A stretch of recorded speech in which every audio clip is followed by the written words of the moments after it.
You've got those toilets in Japan where you fire water up your ass. But it's not one of those toilets. Yeah, but like some countries, you do put your shitty paper in the bin. Welcome. We are Neil, Luke, and Dave. 340-somethings reminiscing on the runners and riders of 90s guitar music. we look at the bands who soundtracked our youth on both sides of the pond and interview some of our heroes from the bands that defined a generation. You'll hear about the good, the bad, and the ugly of 90s guitar music. This podcast is Stupid and Contagious. Hello and welcome to episode 9 of the Stupid and Contagious podcast. Something a little bit different. This is Wang number 2. We're going to do a bit of a grunge special. Not quite sure what that entails yet, but hopefully it'll be good. Yes, we do. We've prepared it and everything. Don't pretend it's off the cuff. I think we're on page 2 of the script. We're on page 2 of the script now. It's going well so far. Dave, have you done a lot of grunge research this week? Well, I've done a bit. I had to go back and do a fair bit of research because some of the bands, I must admit, I haven't really given enough time to, but this week I have. So it's been quite a journey for me this week, to be fair. I've started to dislike the word grunge. I like it. I really like it, but I know a lot of the bands didn't like it at the time. Luke, tell us what grunge was. Well, I mean, I got most of my information this week from this book, Grunge is Dead by Greg Prato, and other places too. How far do you want to go back? Let's just start with the origins of it for sure. Let's go all the way back. According to Greg, he traces it right back to the 60s. So you've got bands in that area like Pacific Northwest in the US. You've got the Wailers.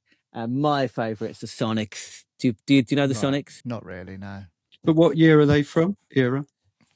Early to mid 60s. What's that got to do with grunge? Well, here you go. So they were from that same area, and they're like wild kind of garage rock, basically. You know, so like even like when the Beatles were still singing about fucking holding hands, they were talking about drinking poison and crazy shit. Just really ahead of their time. Really good, really raw. He traced it right back to those kind of bands because they're from the same area, basically, at Washington State in the 60s, and they kind of put the kind of the blueprint for like garage rock in the US. Also, I read Steve Turner at Mudhoney's biography recently, and he goes on and on about like the Stooges, like Iggy Pop and the Stooges, who he says are like a massive influence on his sound. And as he's pretty much one of the main pioneers of the grunge sound, I think we should listen to what he says, basically. So that's like in the 70s.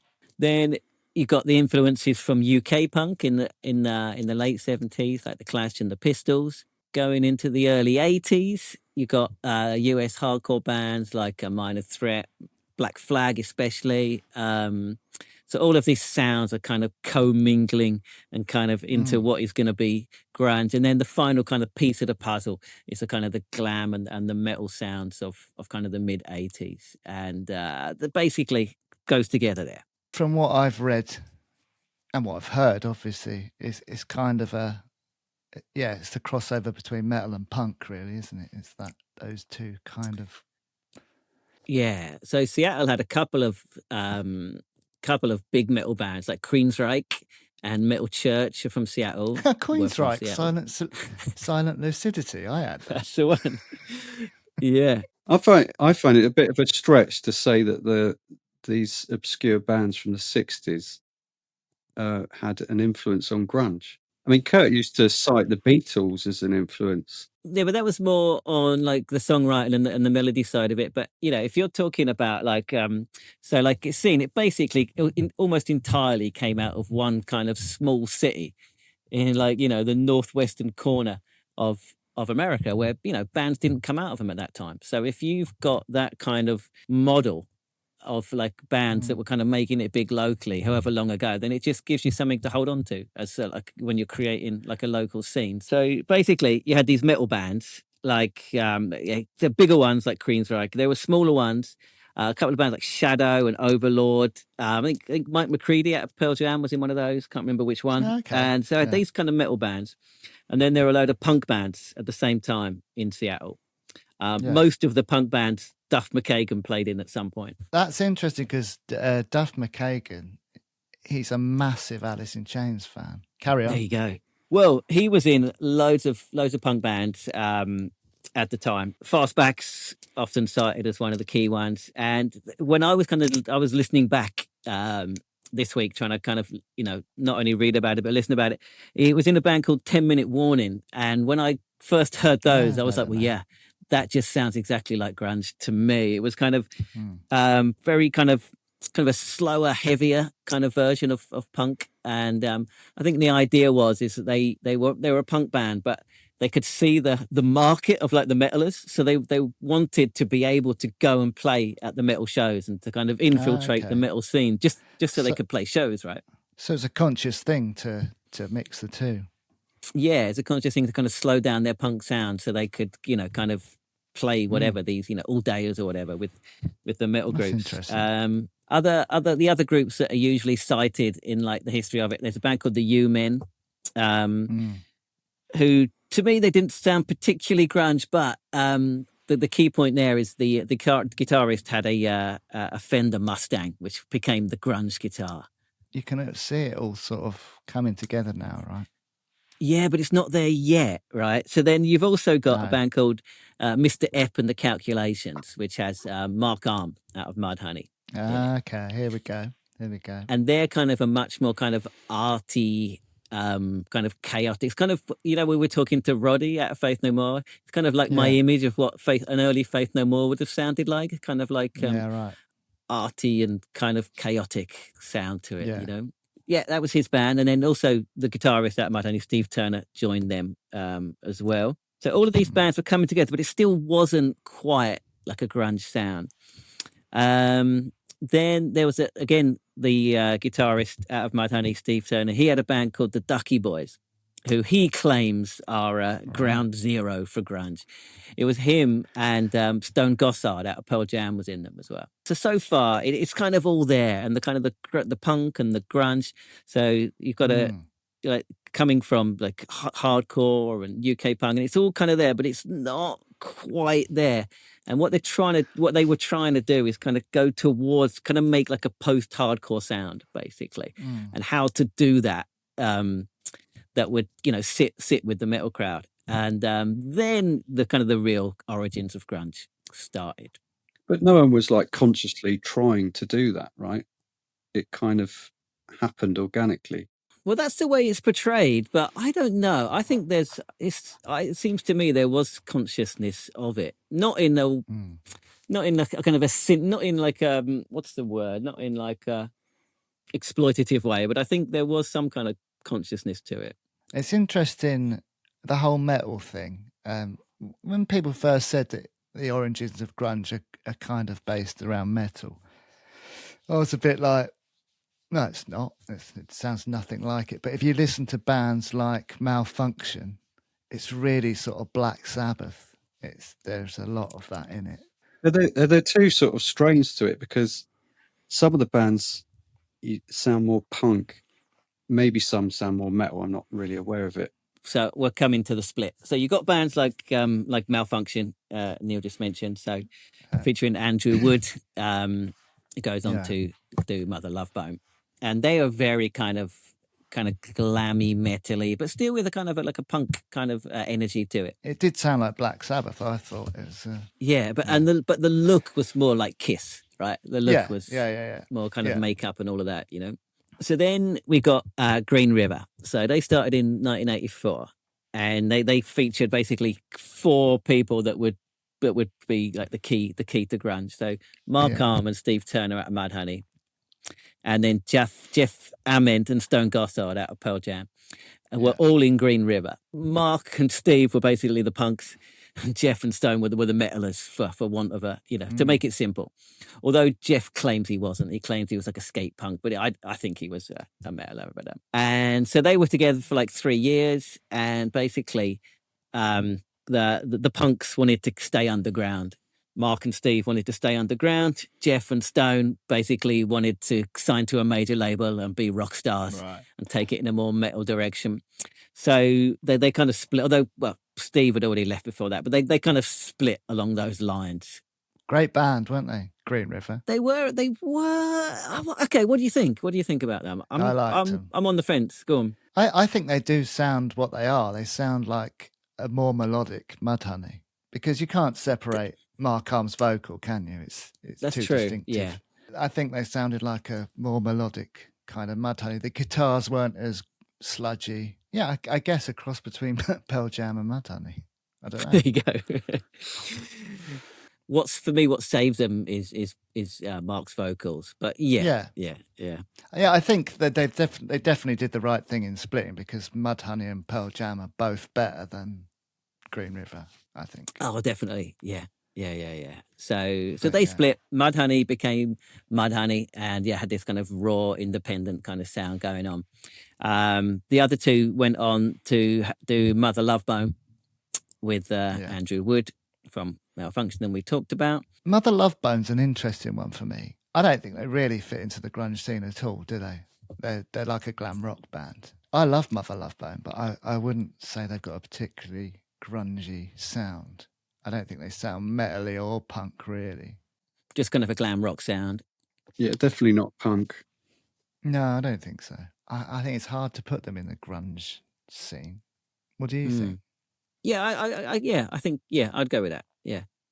If we're talking scenes as in areas, then they're from that locale. So I guess that does put them in the grunge scene. We talked about it a few episodes ago, but Andrew Wood died, and there was still one more step though in this kind of group of kind of musicians that were all kind of playing together. So then there was Temple of the Dog between Mother Love Bone and Pearl Jam. I was hoping you were going to mention that. I guess that was the prelude to mainstream grunge, wasn't it? That was before it all sort of really kicked off. But I mean, it's a great album. You could just kind of see it all coming together in that album, I think. So Temple of the Dog is basically most of what became Pearl Jam, but also Chris Cornell of Soundgarden as well. That's the origins and how it all got started, how it all came together, and how it was basically an amalgam of kind of different strains of punk, history from the area, and metal, basically. Yeah, I was going to say, it throws up a lot of questions. The metal versus the punk, they're completely like Pearl Jam versus Nirvana. They're completely different sounds, and yet they're supposed to be both grunge. It just doesn't seem right to me. But they're not completely different, are they? Well, I don't know. There's something like, for example, Pearl Jam. I really like Pearl Jam, but there's a massive earnestness about it. You know, they're so serious, and yet you look at Kurt Cobain and Nirvana. It's so much more punk. Like, doesn't give a shit. It's more about. It's more arty, bohemian. Yeah, I guess like with any scene, there's sort of different spectrums. Can we just backtrack a little bit? Yeah, go on.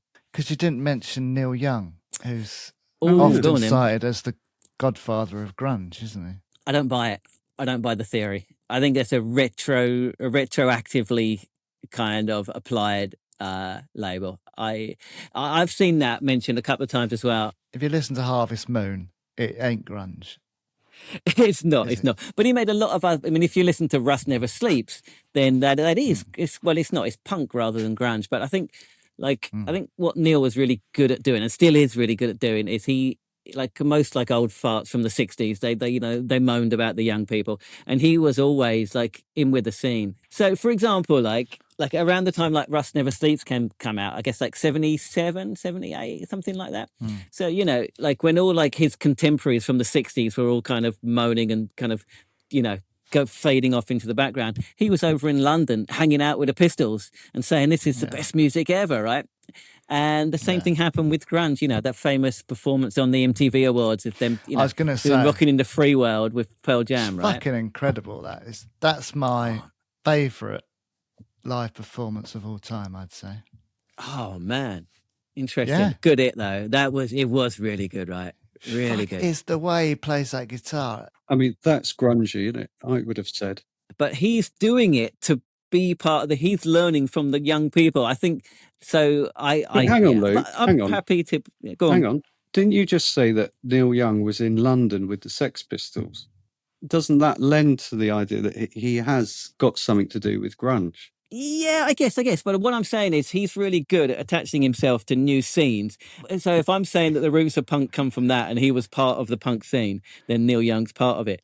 Yeah, that's fair. That's fair. So basically, you're saying that Neil Young is the godfather of grunge. It's not a bad description, and it doesn't matter that labels are applied afterwards. I mean, all labels always are, aren't they? And that performance is just incredible. It's one of those perfect performances, I say, anyway. The thing about that performance is I don't think any of it's contrived. But even the smashing the guitars up at the end, spontaneous, I think. I'm pretty sure it was. The only problem with that song is it's been ruined for me by More Mushrooms Vicar. That guy that looked like the guy out of Princess Bride, and he had a lisp. So it was, keep on walking in the free. Do you remember that? Keep on walking in the free world. Yeah. They weren't part of the grunge scene, though, were they? More. They were not. No, More Mushrooms Vicar was the name. Oh right, okay. So, but you'd say that song's been ruined for me by them. But so we got the big four. So the big four, Nirvana, Soundgarden, Pearl Jam, Alice in Chains. So do you want to go through them one by one? You can give your opinion. I guess in descending order. I guess in terms of popular, I guess Soundgarden, Alice in Chains, Pearl Jam, Nirvana by popularity, maybe. Yeah. So okay, let's start with Soundgarden. What do you reckon? Honestly, I think it's pretty pretentious. Never been a fan. Black Hole Sun is a good song. And that video was so good, right? I really love his vocal, always have. It's one of those bands where you think, if only he'd have been singing in a different band. This is going to alienate a lot of people. I know there's a lot of people that love Soundgarden. It sounds like Led Zeppelin, right? His vocal's amazing. Yeah. He's got a crazy vocal. They started way back in 84, I think. I think they were started off as a three-piece and gradually kind of kept adding people. Yeah, I was never a massive fan. I've been listening to them. Yeah. Last couple of weeks, and they've kind of grown on me a bit more. But yeah, they were always a bit too kind of classic rocky for my likes, for my liking. Did you have a favourite Soundgarden track? Not really. Not really. I mean, I listened to quite a bit of it during the week in prep. The only one I liked was Black Hole Sun, I think. No, I genuinely would never listen to them. Used to listen to him a lot round our mate Danny's bedsit, right? Yeah, Danny loved him. Soundgarden fan, yeah. That's what I mean. Yeah. There's a lot of love for them, and I appreciate that. It's just Danny will be switching off now, won't he? When we saw them support Guns N' Roses, I just can't remember it. I just can't remember it. That's a good point. I remember Faith No More really well. I remember Guns N' Roses, but I do not remember Soundgarden at all. I don't remember anything. That's a really interesting point. I'm trying to. Now you've kind of made me think. Do I remember? Got a vague kind of. Not that much. Yeah.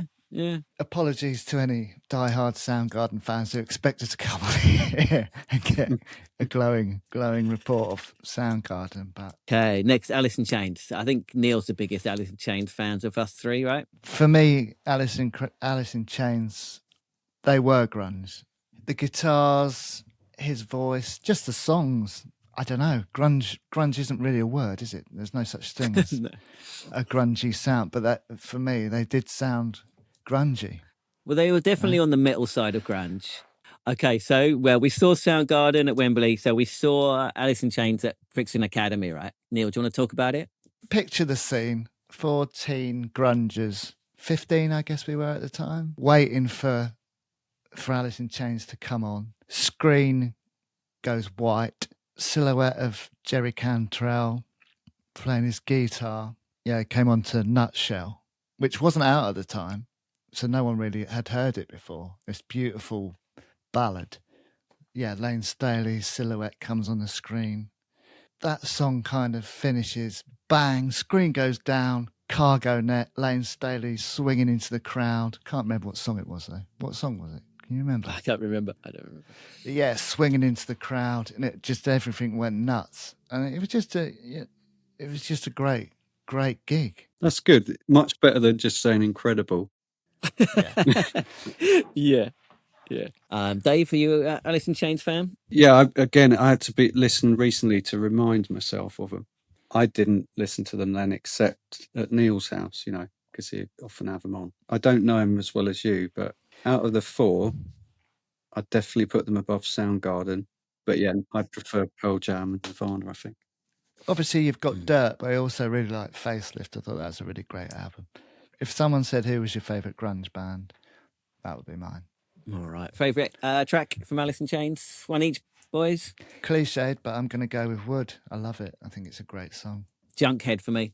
Although, it's in hindsight, it's pretty fucking sad, right? He seems to think he's invincible in that song. He's saying like people that don't actually do drugs but just kind of research you talk about, they don't know what they're talking about, and if they actually did them then everyone would be doing it. And he says, I'm fine. He was not fine whatsoever. What happened to him? Tragic story. He just died of heroin overdose. He didn't just die of heroin overdose. He over many years he basically fell apart from doing heroin. So like the reports were that like people used to see like this guy he looked like he was like 75 years old, like walking around the town. His skin had gone grey. He was like mid-30s and he looked like he was 70. His fucking fingers fell off. Just make that up. No, I did not. His fucking fingers fell off. That is how like a bad of a state he was. And when he died, he was alone in a flat with his it's really sad. grey 70-year-old skin and fucking missing fingers. And that was the end of his life. And he just it wasn't like an instant thing. It was over many. He didn't die until like 2002, 2003. So it went on for years and years and years.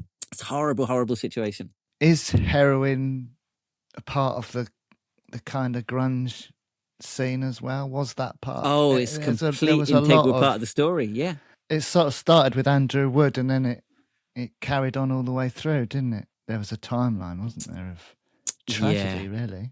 Tragedy, and I think it's an integral part of the story. Yeah. Yeah, it's sad, isn't it? So of our first two, Soundgarden and Alice in Chains, both of the front men are now no longer with us. Pearl Jam, or if you're American, Pearl Jam.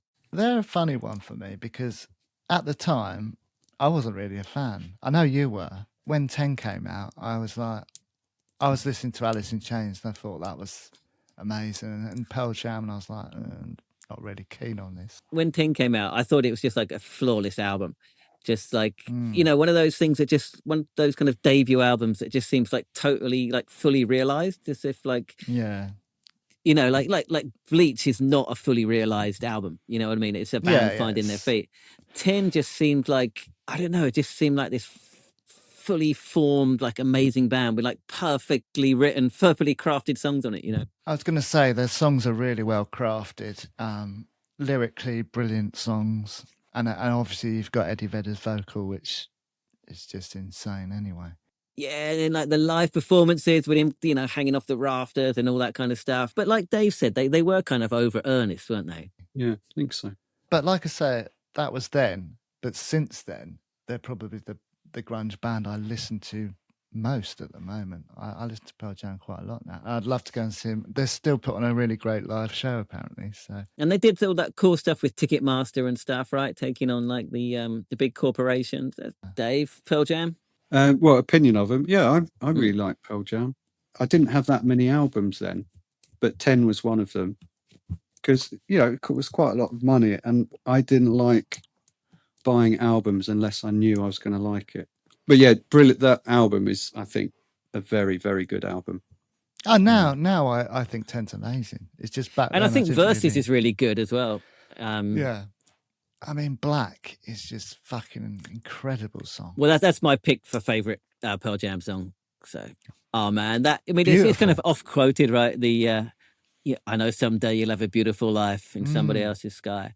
I mean, it is a beautiful line though, man, isn't it? That's so amazing. Good. It's so good. Lyrically brilliant song. Yeah. Dave, favorite Pearl Jam song? Well, I haven't thought about it. I didn't know we were going to talk about favourites. Just pick one. Just pick one. It's not a big deal. It's quite a big deal. I'm not picking one. Neil, favorite Pearl Jam song? I told you, Black. Oh, okay, we've got the same answer. Okay. Yeah. Cool. I mean, Dave could have agreed with us. It would have made it easier. All right, we better get on to Nirvana then. That's a tricky. I think I'm more obsessed with Kurt Cobain than Nirvana. Mm. I do like Nirvana, but I wouldn't I don't listen to them all the time. I don't listen to them like I used to listen to Alice in Chains either. I think they're definitely the odd one out in that four. In what way? Well, again, I guess I'm thinking of Kurt rather than the others. But just the character is just totally different. More like a bohemian type artist. Well, more like indie, aren't they? I mean, they come from like the indie scene, you know? Yeah, I don't know what I mean by what I've said. I think I know what you mean. I do. He's a powerful presence, right? Yeah, he's a bit of a Jesus figure, isn't he? Jesus wasn't white, Dave. People liked him, didn't they? A lot. He was very vulnerable, almost childlike. For me, they're probably my favorite band of all time if I had to choose one. So I'm the opposite. I mean, I like Kurt, but I'm more into Nirvana. I'm into everything they stand for, everything they did, the songs. That's quite interesting because you're quite. I would say that Nirvana are quite a mainstream band, right? Well, okay, so we can talk about this. So Nirvana didn't change anything. They brought the mainstream to them. It wasn't their fault that the mainstream suddenly accepted them. They didn't sell out at any point, however much Kurt beat himself up over it. They didn't change one thing. And what I don't know, the thing I like about Nirvana is they were kind of like you say, had this kind of sensitive side, and they were kind of like representing, the outsiders and the ones that were not understood. And then they came out and said, look at us, we're the outsiders. And then suddenly, there's a whole people rise up with them and say, all these people that had never spoken before suddenly are visible. And I think that's a fucking powerful thing to do, to not only like a whole city, but they've ended up doing it around the whole world. And I think, I don't know, it's just amazing. It's amazing what they did. I think they were a bit of an enigma, weren't they? Like in interviews, they use these just answered questions with really stupid answers. And no, but I mean, but that's that's tradition, that they're going back to the Beatles, But they came from like the indie underground, Kurt had a tattoo of the K Records logo on his arm and stuff. So I think that kind of indie aesthetic, that DIY indie aesthetic, which I'm a big fan of. I don't know. He carried that into the mainstream and without compromising, and it was incredible. I think. I mean, lyrically, I don't think you can beat Kurt Cobain. This would be a pretentious comment, but it amazed me. I was thinking a lot about art and stuff, and that scene, and how he used his guitar in a completely new way. But I'm sure he could play it in a more of a classical way as well if he wanted to. But he was an artist. Like he did, like In Utero, he did this picture we're looking at, and he did loads of the art stuff, right? So he was an artist. He wasn't just a musician. He's just a creative guy, right? Yeah. But again, it's not just that. Like Dave's drums are just fucking ridiculously loud, right? It's just that walloping drum sound. It's incredible. It's a shame he didn't stick to that, right? That's true. But even like Chris bass, something like "Come As You Are," like the bass line on that, man, it's just unbelievable stuff. Going back to Dave Grohl, I still think that of Dave Grohl as the drummer in Nirvana and not the Foo Fighters. Going from that to that just doesn't work for me. Yeah, I think he's an incredible drummer. And top bloke. He's a nice, I was going to say, he's a really nice bloke. Oh, yeah, he's an amazing guy. But Neil's right, the Pooh Fighters are pretty bad. Favourite Nirvana tracks? Favourite Nirvana song? I'm going to go Something in the Way. Ooh. I love an album that has like a nice kind of downbeat closing. Yeah. It's beautiful, right? It's beautiful. Yeah, I love it. I just think it's really nice just to listen to his vocal in that sort of, without all those heavy guitars. Yeah, and it's based on his true experience, right? Like that when, the week that Nevermind hit #1 in America, he was living in his fucking car, man. It was like, it's incredible, the Nirvana story. It's amazing. Yeah. And he was living under the bridge, right, in Seattle. Yeah, I just love that song. Dave? I might go for something from In Utero, probably Heart Shaped Box. Good one. Good tune. Good one. Good tune. Yeah. Because obviously I like Bleach as well and Nevermind, but I just listen to Nevermind way too much. And I just Great video as well. Yeah. But I don't even want to listen to Nevermind anymore because they've just overdone it. Is it right that Heart Shaped Box was co-written with Courtney? Ah, maybe. Is that Don't right? know. Because I think Cole used to play it as well. Oh, really? Because they both wrote it together. Yeah, I think so. That's interesting. My answer is Lithium. And the reason is because of Dave. Go Do you on. remember? We used to get together with usually in I your do. house with guitars, and we used to record ourselves basically. So we did. That's We'd right. one of us trying to play in Lithium, and Dave just went berserk on Good word. singing You did it. go berserk. Do you remember, Dave? What, me? You went more scream than Kurt Cobain. You went berserk. Well, I must have been completely in a trance because I don't remember it. So that gives it like a special place in my heart. I do remember it. And it's a great song. It's a great song. Do you remember when he died?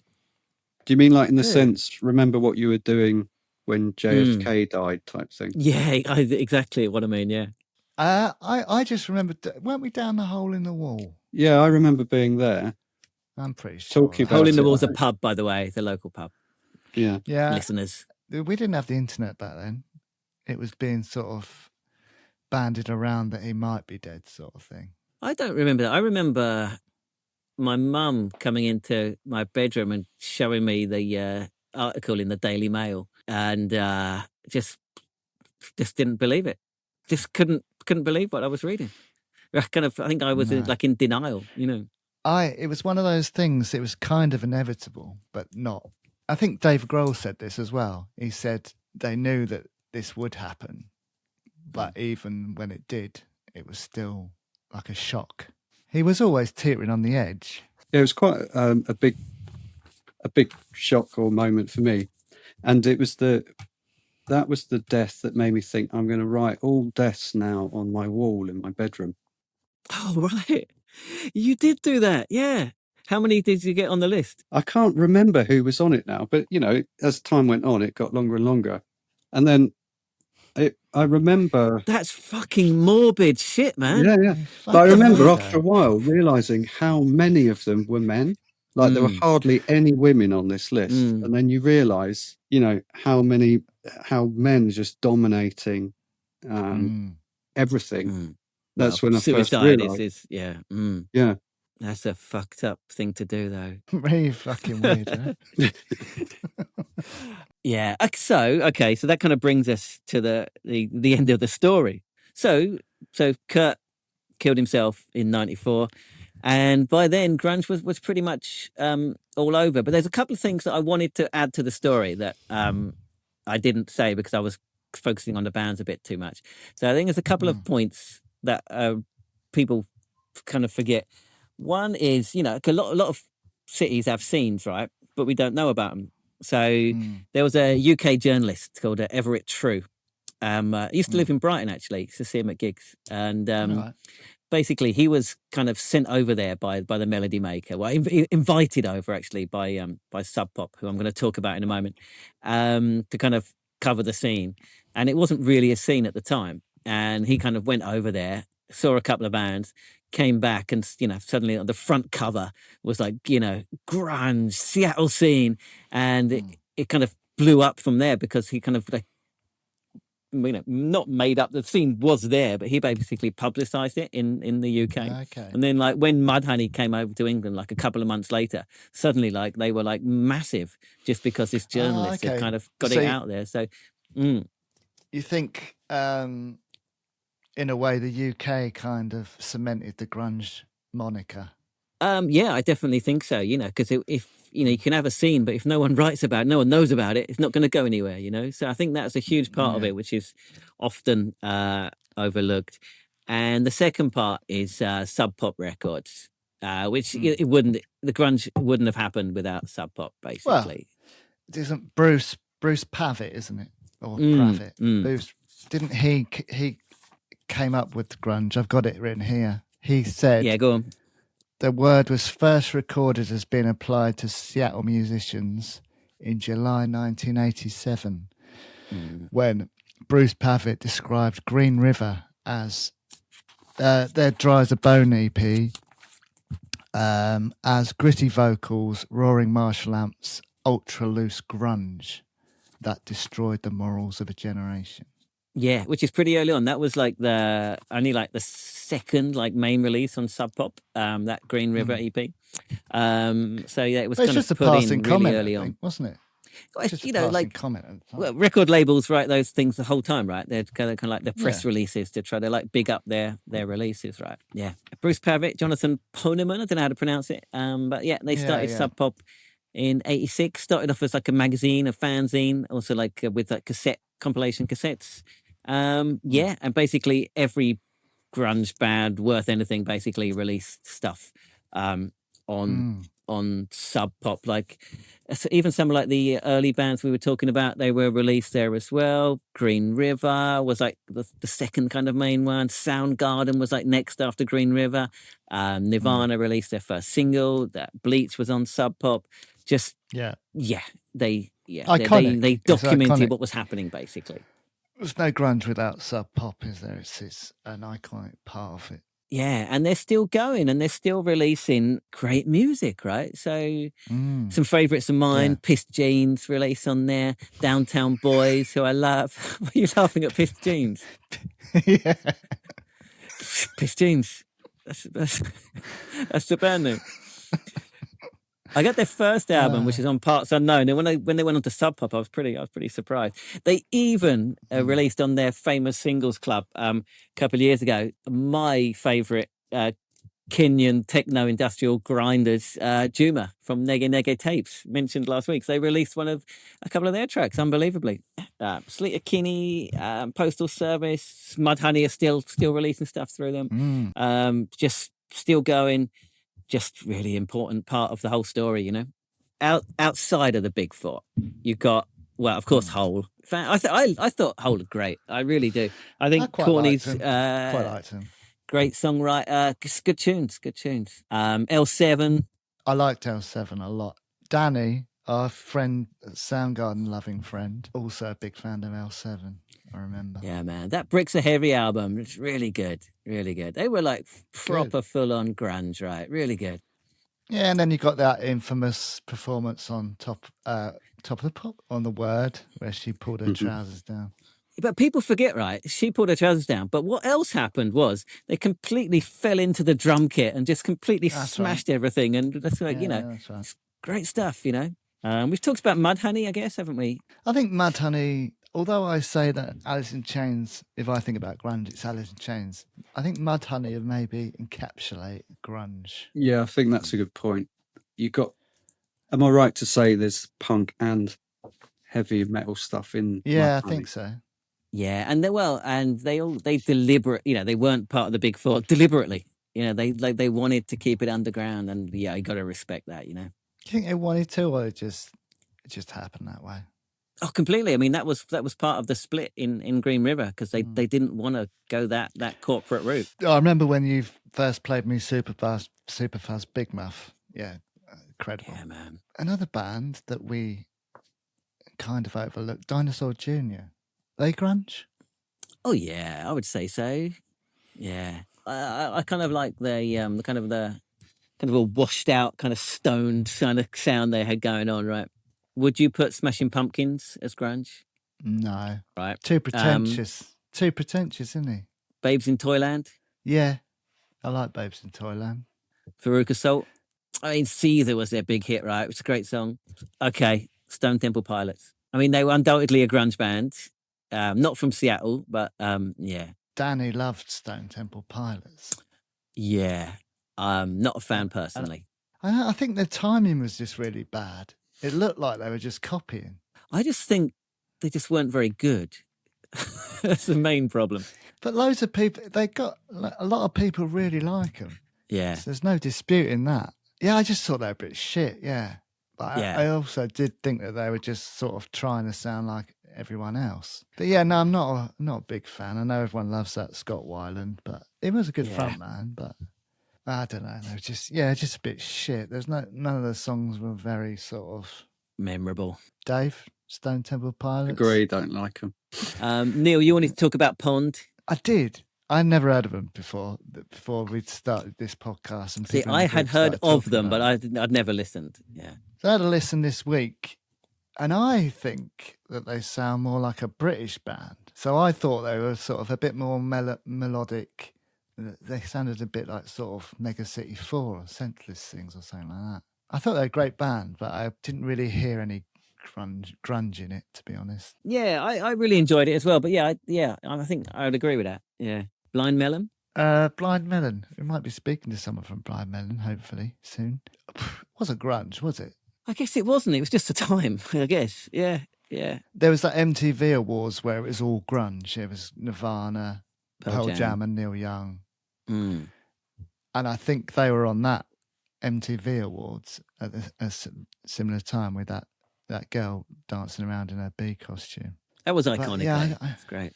Yeah, a great band, a great song, but I wouldn't say that they were grunge. Lemonheads. Lemonheads, were they grunge? Were Lemonheads grunge? I mean, sometimes their sound was super grunged up, other times it wasn't, right? I fucking love the Lemonheads, though. You know, when they did Mrs. Robinson on The Word, grunged up. Yeah, they did. So good. Just great songwriting, the Lemonheads. Really good. Maybe we should be asking, instead of grunge or not grunge, how much grunge? And give a percent. Okay. Okay. If Pearl Jam were 100% grunge, Lemonheads would be 40% grunge. Yeah. Neil, I know you're a fan of Silverchair. They were at the end. Well, they came around at the end. 95, I think they released Frog Stomp. I know they get a lot of shit for people just say, oh, they're just trying to sound like Nirvana, blah, blah, blah. But I'm quite a big fan of Silverchair, and I think Daniel Johns is a really good songwriter. I really rate him. He's a really good guitarist. I thought they had a really good sound. Grunge, yeah, I guess it was. I don't know. But obviously they're from Australia, so... Give it a percentage. Grunge, 75. How about Soul Asylum? Worst live gig I ever went to. I think I said this on another one. It was. I quite like Soul Asylum, but they were terrible live. Just put some detail on that. Why were they so bad? Just really unmemorable, really boring. So what do you remember about them being unmemorable? I remember it being boring. That's the thing. That's my memory. So it must have been boring. Did they do Runaway Train? Yeah. Which is a some really good good tunes. song. Yeah. Somebody to Shove it, or is it Someone to Shove? I can't remember. I always get it wrong. Somebody, I think. Somebody to Shove.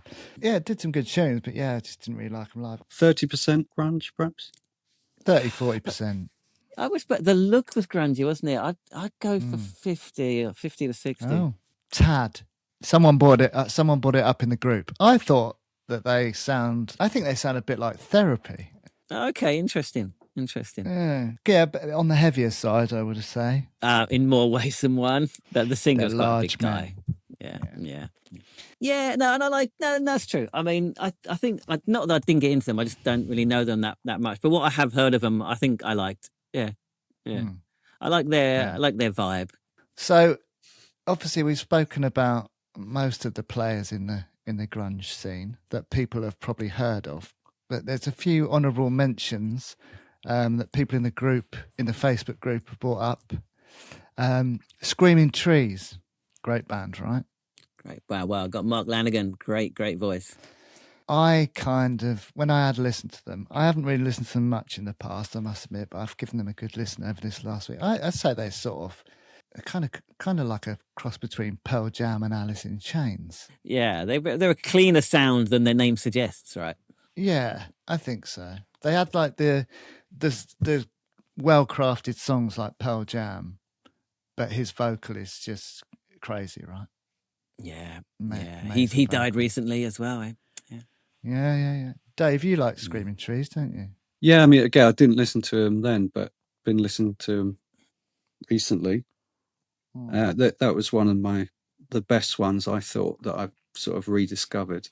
I think they're really good. I thought he sounded like Stereophonics in some of those songs.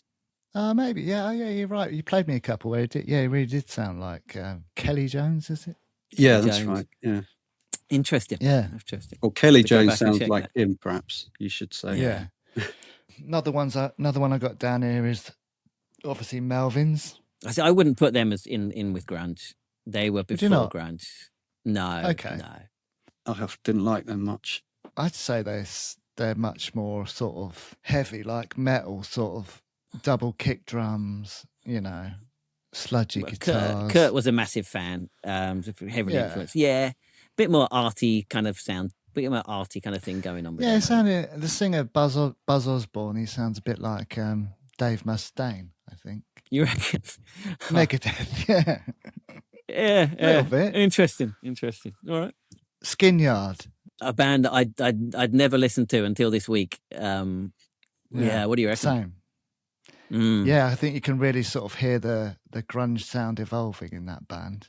Or devolving, possibly. Yeah, they kind of sound bit Mudhoney, bit Alice in Chains, and a bit Nirvana.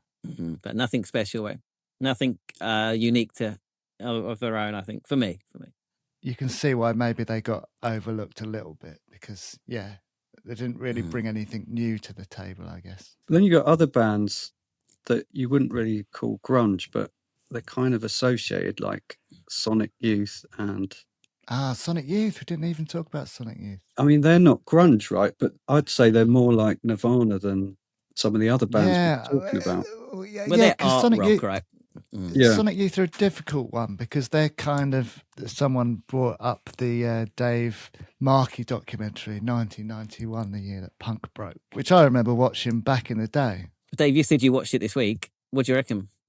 Yeah, it was interesting to watch. But that's when like Sonic Youth and Nirvana they're all hanging out together. Well, Nirvana were the up and comers, right? And like Sonic Youth were their heroes, you know? Yeah, very much so, yeah. That whole documentary is kind of curated by Sonic Youth, I guess. Yeah, the Thurston Moore guy, I think, is it the bassist or the guitarist?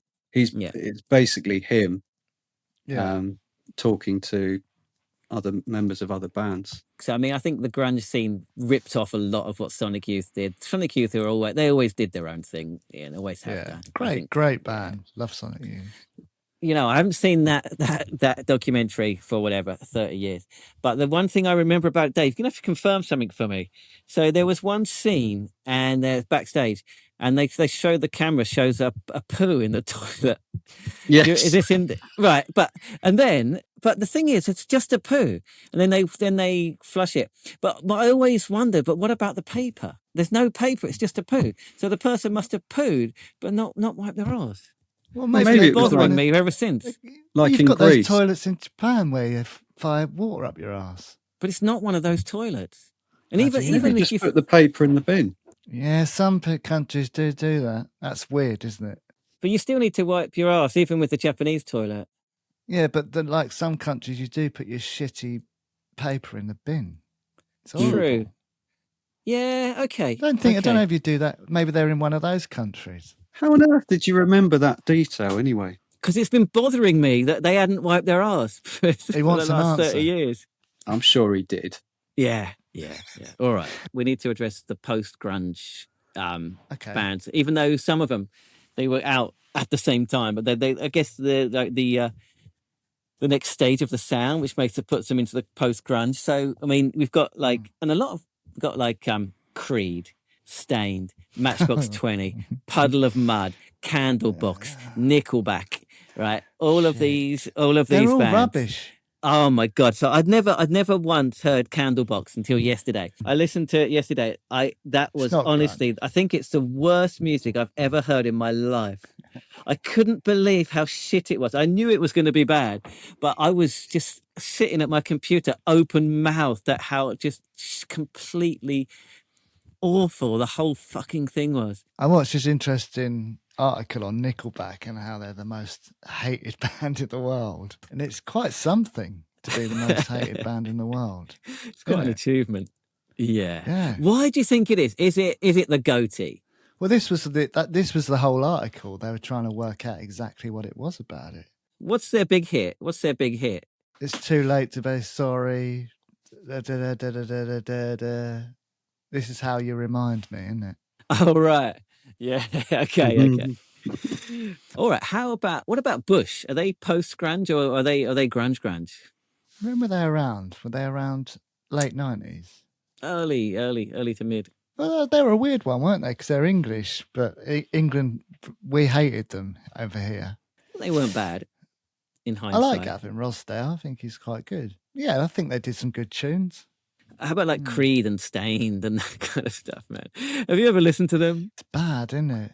It's almost indescribable. It's like, Well, they just put on that really annoying voice, and that's it. yeah, and There's just like nothing really else. boring songs. Just really boring. Just like you think Pearl Jam are earnest. This is like the most, gosh, fuck, oh man, mind-bendingly over earnest fucking. Yeah, they're trying to God. come across as really profound and like Yeah. emotional songs, but there's no substance to it. It's just shit. They're just singing about utter shit. So cliched. What was the one I listened to yesterday? I can't even remember who it was. I think it was Creed, and it was like, my pain is self or something. So, oh my God, just shut the fuck up. Shut the fuck up. Who are we blaming for this? You know, is it, well, no one, right? You can't blame Kurt for this kind of stuff. You know, it's the antithesis to everything he stood for. You know. Yeah, quite often when scenes finish, record companies really try to keep them alive for as long as they can. It was kind of that sort of mid to late 90s. That's when Britpop took over, though, wasn't it? So we weren't really listening to any of that shit anyway. Yeah, but I think they were pretty big in America. Most of those bands. Luckily, we were saved from there. Yeah. But maybe you could think of grunge was a bit of an anomaly in America, that just for that brief time they started liking decent music, similar stuff to us. Yeah, and then it reverted to norms. Shall we wrap up? I was going to suggest each picking a favourite album and a favourite track. Okay. From the grunge era. Favourite grunge song? I'm going to go for Lithium again. I love everything about it. I like Doubling down on it. Well, it's got the quiet, loud dynamics. It's got that kind of. I think it's got everything that made what Nirvana are great in that song, and I just love it. Okay, I'm going to go with Black. Just it's whenever I listen to that song, it does take me back to that period. I always think songs that take you back to a certain time, there's something about that. It's just a beautiful song. It is, and it's like it's almost like the ultimate like teenage boy breakup song as well, isn't it? It's great. Yeah, I'm going to go with a song that's probably not really very many percent grunge at all, but About a Girl off Bleach. Oh, nice. That's an interesting one. I wouldn't have said you were going to go with that. But it's not really the hot spirit of grunge, perhaps. But and of course it is. Of course it is. It's great. Yeah, it is. Oh, that's such a perfect pop song about a girl. It's great. 2 Nirvana songs in there. There 2 you go. Nirvanas and a Pearl Jam. Okay. Favorite album? Dave, do you want to go first? Yeah, this is a bit of a cheat because I hadn't heard of them at the time, but I think it's a good album. Sweet Oblivion, Screaming Trees. Oh, you love Screaming Trees, don't you? Yeah, I mean, become hooked. That's good. That's good. Through this podcast, you got hooked on Screaming Trees. Mine is not really an album, but it's Mudhoney, Super Fuzz, Big Muff, plus early singles. It's got to be plus the early singles. Even though it was an EP rather than an album, it's pure grunge, and I like the chaos of it, and it's just got great songs. You know, Touch Me, I'm Sick, In and Out of Grace, Burn It Clean. My favorite one, Hate the Police, kind of anti-police song back then. I know, it's almost perfect. It's just it's a great plus early singles. Great record for sure. Yeah, it was a toss-up between that and Dirt for me. I've gone with Dirt. Okay. I just love Alice in Chains, and I just think that's a great album. Can I ask you a question? You know, like if you see like grunge groups and stuff on Facebook, do you think there's like a weird like sexualization of Lane Staley? You know, him with his top off and stuff, and they're like, Lane, wink. That's interesting. Like, yeah, it's only him. It's become like kind of hyper sexualized and like fetishized. This, very young man as he was at the time. Oh, I don't know. It's weird. So I'm ruining your pick, but going off on a tangent. You're not. There is a bit of an obsession with Lane Staley in general. Apart from Kurt Cobain, and Lane Staley, everyone always obsesses over him. But there's a weird sexualized element to it, which I find slightly uncomfortable. But yeah, for me, that album, his vocal, Jerry Cantrell's guitars, heavy in it, but beautiful at the same time. Really well produced album, I think. Remember when it first came out? When I first heard it, I wasn't disappointed. And I like the fact that the big hit is the last song on the album. Yeah, but then you got like Rooster and stuff like that on it. It's just a really great album. All the songs on it are really well crafted, and I just really like it. And for me, yeah, that gig and that band and that album epitomised that era for me. You sound pretty emotional now. Taking me back. Yeah, it's good. It. That's our take on the grunge scene. Now, obviously, we probably haven't covered everything, everyone. Like all of these sort of things, we're just three people talking about music. If we have forgotten anything, just leave it in the comments. Start a conversation. If we've made any errors, keep it to yourself. Yeah, shut up. Let us know which bands you were listening to back in the day. I think you can probably hear from our conversation, you know, we really love this era of music. Hopefully it came across. If you are listening to this podcast, then please do leave us a review or rate it. I don't know if you can do that for each episode or you just do it for the podcast in general. I'm not sure. Luke, do you know? I don't know. I'm not sure. Well, whatever you can do, then do that, because it helps other people finding the podcast. If you're watching on YouTube, then please do like and subscribe to the channel and leave a comment and start a conversation about grunge in the comments below. Don't forget to listen to the mixtape. We've talked about so many bands. It's probably going to be a long mixtape, but don't forget to listen to that. That's it for this one. Dave. See you in a minute.